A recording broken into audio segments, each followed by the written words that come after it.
Los huesos que aquí estamos, por los vuestros esperamos. Así reza la leyenda de bienvenida a la capilla de los huesos de Évora.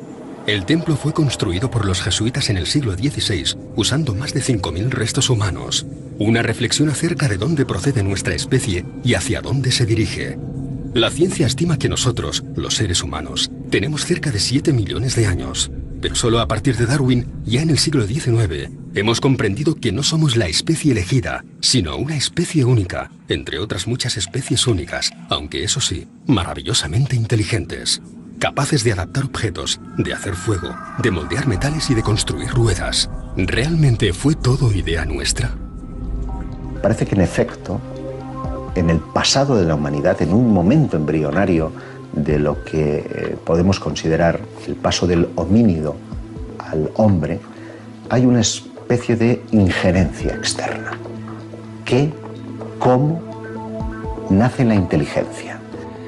Es más, ¿por qué no hemos encontrado ninguna evidencia que permita explicar algunos de los grandes enigmas sobre los que se sustenta el fundamento mismo de la civilización, la domesticación de animales? No hay una explicación. ¿Cuándo? ¿Cómo comenzó eso? ¿Cómo comenzó la agricultura? Nadie ha encontrado una evidencia. ¿Se encuentra la agricultura de repente? En todas las partes del globo. Pero si examinamos las leyendas, se dice que son traídos por dioses. La cosa es, ¿los dioses los imaginaron o tuvieron una intervención real? Seguimos sin tener muy claro de dónde venimos. No nos ponemos de acuerdo en hacia dónde vamos. No sabemos por qué somos tan diferentes a todas las especies que pueblan nuestro planeta, y si deambulamos o no, solos por el cosmos. En momentos muy concretos de la humanidad ha habido esas inteligencias no humanas que sí han intervenido de forma activa en ese devenir. El mero hecho de que haya un eslabón perdido. Sí, la ciencia nos habla de un eslabón perdido, pero es inidentificable, no se sabe qué es. Es un salto cuantitativo, cualitativo, que se produce en un ser que no deja de ser lo más parecido a un simio, que de golpe y porrazo se convierte en un ser absolutamente inteligente. ¿Qué proceso se produce en ese instante o quién maneja los hilos para que eso se lleve a efecto? ¿Por qué no pensar que esos dioses instructores del pasado, que esos posibles extraterrestres de una forma u otra hicieron algún tipo de tejemaneje para que finalmente nosotros seamos lo que somos, posiblemente un experimento? Son dioses ligados a las estrellas que traen al hombre ese tipo de conocimientos, y es más, que según toda otra serie de textos le traen la tecnología y todos los rudimentos de la civilización. Todos ellos dan el mismo mensaje. Ellos fueron nuestros creadores o intervinieron en nuestra evolución para ser lo que somos. Y además hay un segundo mensaje. En todas ellas volveremos.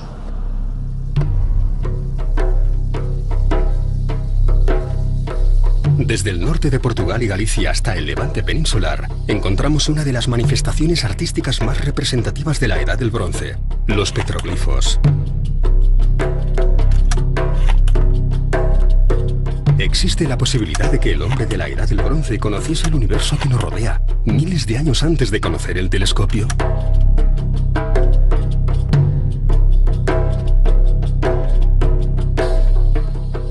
Los petroglifos nos muestran alineaciones planetarias, nos muestran constelaciones lejanas, nos muestran incluso formas que podemos relacionar con galaxias. Y con una antigüedad que en algún caso se remonta hasta casi los 100.000 años. O sea, ¿quién era capaz hace 100.000 años de conocer ciertas constelaciones y tallarlas, inscribirlas? Estaban viendo en el firmamento fenómenos extraños y nos lo dejaron representados en su piel. Parecen estar dándonos una visión cósmica de una humanidad que no tenía tales conocimientos. Estamos en la noche de los tiempos.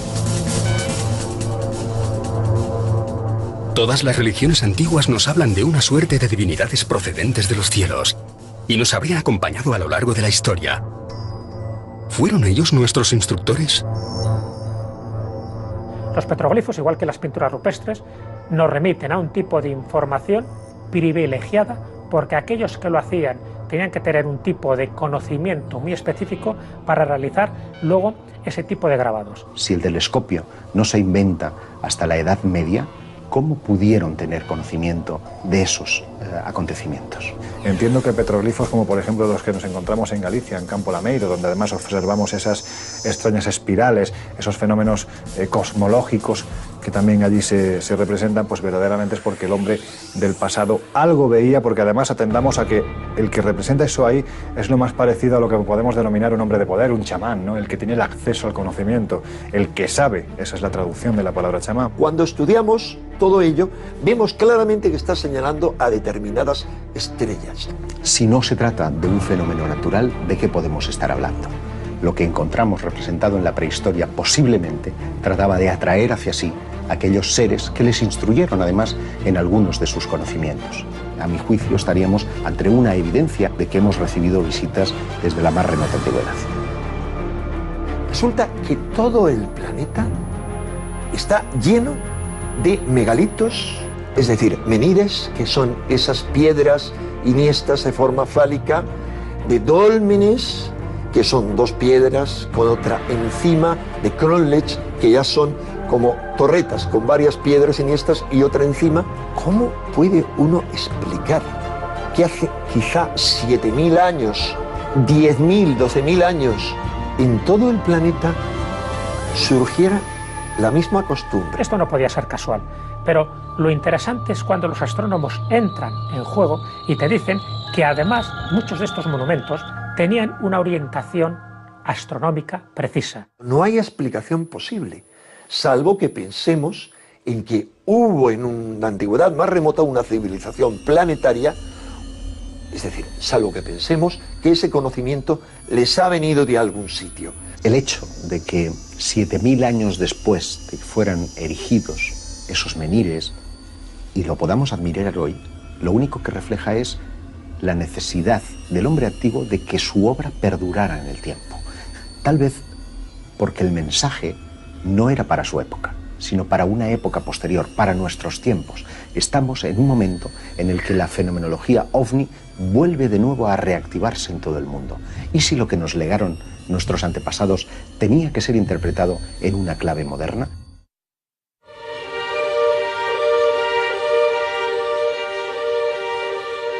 El fenómeno ovni está interaccionando con el ser humano desde que el hombre es hombre, o incluso pudo llegar a participar activamente en su creación.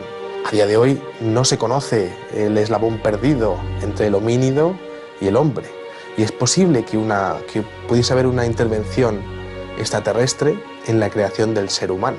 ¿Cómo nació la vida?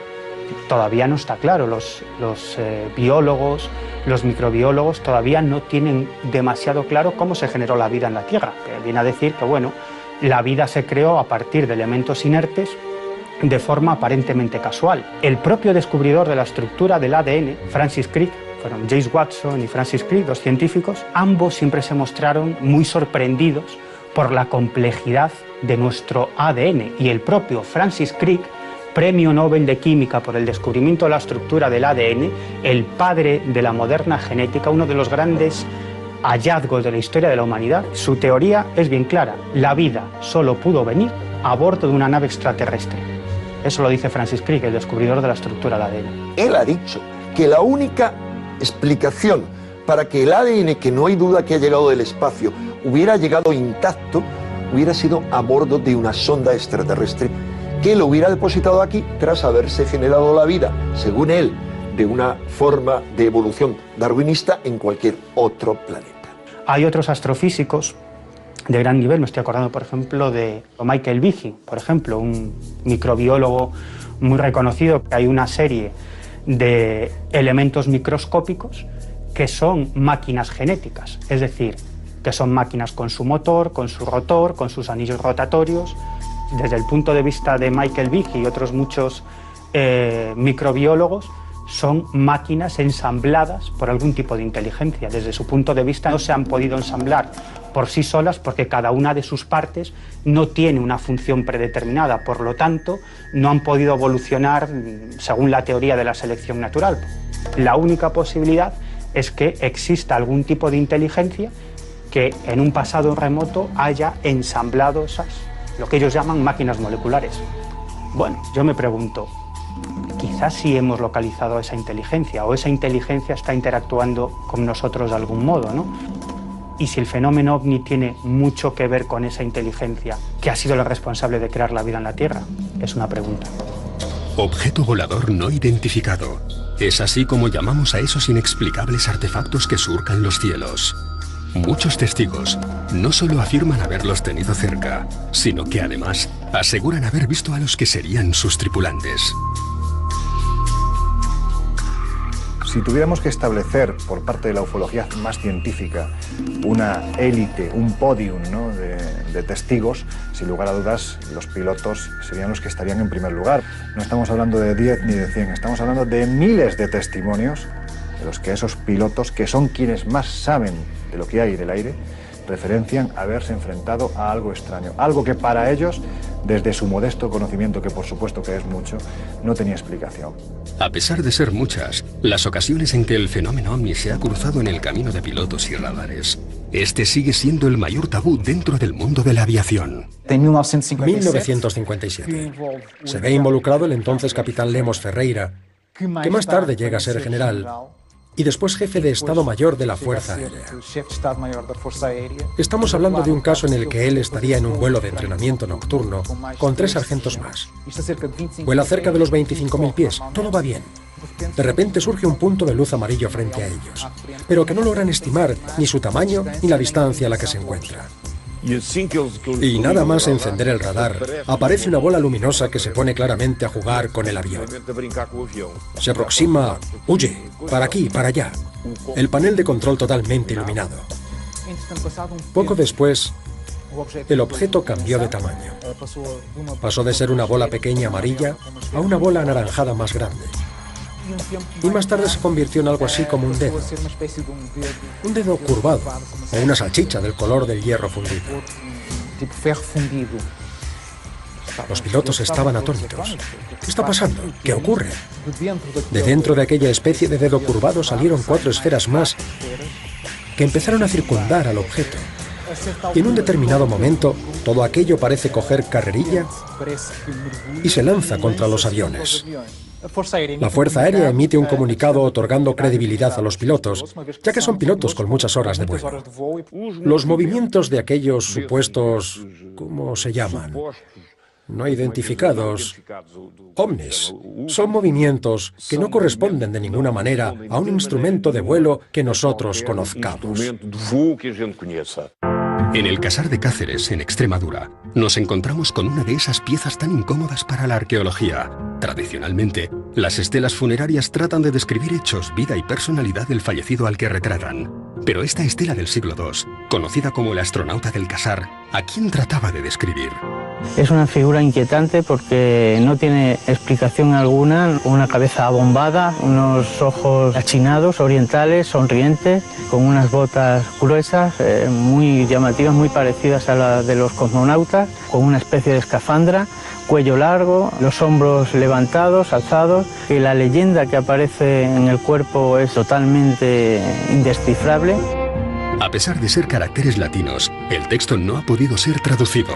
Solo la palabra Ilucia, en el tercer renglón, parece tener sentido, pero curiosamente se estaría refiriendo a Lug, dios celtíbero de la luz. Hay un caso con el entonces teniente Julio Guerra. Estaba cerca de los 6.000 pies, volando en un Sigma, y parece avistar una cosa brillante, como un reflejo del sol, sobre el panel de control de un avión. El objeto de repente asciende hasta su altura y se queda ahí mismo, frente a su avión.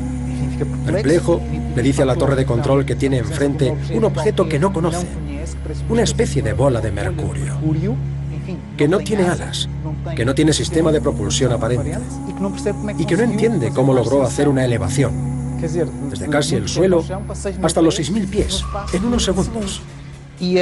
La bola, sin desviarse, va a su encuentro, hace una pirueta, pasa por encima de su avión y se marcha. Julio Guerra habla de una esfera de mercurio plateada, que tenía dos partes, plateada en la parte superior y rojiza en la de abajo, que tendría un ecuador con varias lucecitas parpadeando. Hay casos más espectaculares, ¿no? El caso protagonizado por Juan Ignacio Lorenzo Torres, en los años 60, un piloto de Iberia que se encuentra frente a un objeto que se posiciona a escasos metros de la carlinga del avión y con el que llega a entablar algún tipo de comunicación. Me dijo el segundo, lo tengo a la vista, ya está ahí, está ahí. Y cuando miramos hacia afuera, vimos una luz impresionante, que era como un balón con dos luces laterales, que venía a rumbo de colisión. Yo siempre lo cuento, pasamos miedo físico. Y de repente a 10 metros se nos paró. A 10 metros. Invirtió la velocidad. Se la hizo ya marcha atrás. El avión de pasajeros que comandaba Juan Ignacio pasó más de 10 minutos frente a aquel objeto. Tras intentar comunicarse por radio en distintos idiomas y no obteniendo respuesta, piloto y tripulante parecen ponerse de acuerdo y llegan a establecer un diálogo. Fue cuando yo establecí un código muy sencillo. Entonces encendí las luces de mi avión, las enciendo y las apago. Esto significa sí. Ahora lo voy a hacer 2 veces. Las apago, las enciendo 2 veces y significa no. Juan Ignacio describe aquel objeto como un ojo cubierto de venas grisáceas con 2 luces laterales más pequeñas. Estas cambiaban de color y tamaño, respondiendo al código previamente establecido. Es que aquello parece que quería mostrarse ante ellos e incluso jugaba con ellos y es más, quería hacer una demostración de fuerza, ¿no? Diciendo, bueno, mi tecnología está muy por delante de la tuya y puedo hacer contigo absolutamente lo que quiero. Si no son humanos, ¿quién tripula estos artefactos? ¿Realmente proceden de otros planetas? No se comprende sino por qué esa obsesión excesiva de los antiguos por las estrellas. Ahora hace falta abrir las mentes. ¿Son estas representaciones las mismas a las que hoy llamamos ovni? De ser así, nuestros antepasados no solamente observaron los mismos fenómenos aéreos que describimos,